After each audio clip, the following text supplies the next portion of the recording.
I'm sorry guys, this is gonna take you so long to edit.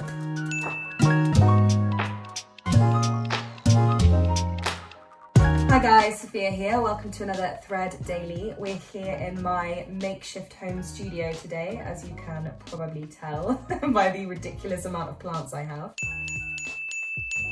Anyway, I'm here to talk to you a little bit more about a recent article I wrote regarding coronavirus and its impact on the global fashion industry. Now, alongside the cancellation of various events around the world, such as the CFDA Awards, the annual Met Gala, fashion weeks in the last 2 months or so, and brands and designers that have had to close their doors to the public in the wake of the pandemic, it's pretty safe to say that COVID-19 is having a very negative effect on fashion. With regards to fast fashion, which is inherently trend-driven, you'd think that the rise in numbers of people staying indoors would signify an increase in online shopping. And while it's most likely the case for the electronics industry, for example, and entertainment, unfortunately for fashion, with no events to dress up for, offices closed, schools closed, no one really is interested in buying what the latest influencer was caught wearing, or celebrity, for example.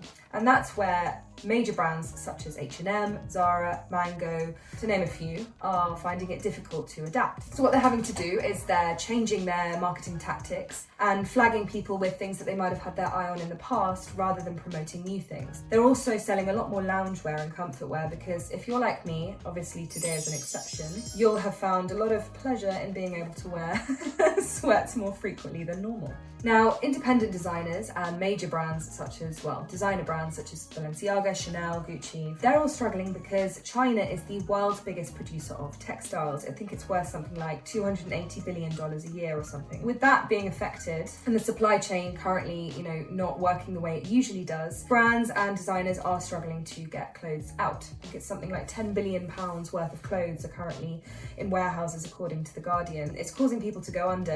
Kath Kidston is really suffering, Debenhams is really suffering. That's definitely an impact that's being felt. Fashion works in seasons. That's how it functions at its core. With nothing really going ahead at the moment, there's no real need to make new clothes. It basically means that fashion is going to be a whole season behind, or they're just going to have to cut a whole season entirely, which is a really big deal for fashion. But as bleak as this all sounds, it isn't the end of the day. A lot of initiatives have been set up to fundraise for those independent designers that might be struggling a little bit more than the major retailers and brands that we've talked about already. Vogue, I know, has set up a charity called A Common Thread to help designers keep their businesses going. Now, I'm not saying that COVID-19 has been good for fashion, because it hasn't. Millions of jobs have been lost, employees have been furloughed, and as I mentioned, waste is building up. But when you think about it from a sustainability perspective, fashion has definitely been headed towards a massive turning point for a very, very long time now. It's a slowdown period for an industry that is always working at 1 million miles an hour to get out the latest trends, to get out, what's hot and what's not. And so I think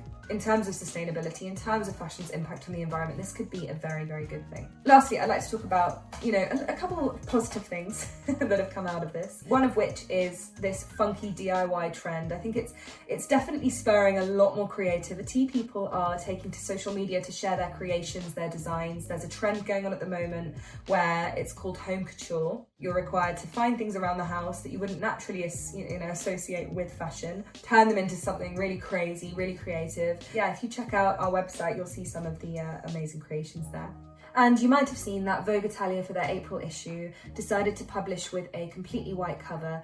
And it's not down to a lack of photographs, of which they have plenty. It's because they want to show support for the amazing, amazing people that are working really, really hard to get us out of this difficult time. And also to represent the thousands and thousands and thousands of people that have died in Italy and all over the world. So go check out their Instagram if you want to see and read a little bit more about why they've done that. So I hope that's cleared things up for you a little bit if you are interested in learning about fashion and how it's being impacted by COVID-19. Remember to give us a like and a follow and leave us some comments if you have any questions about what I've just talked about. Also, if you feel like reading the article, it's up on our new website. It's looking fantastic. So that's thread.com. And yeah, have a great day. Bye. Hi guys, Sophia here. Welcome to Thread Daily.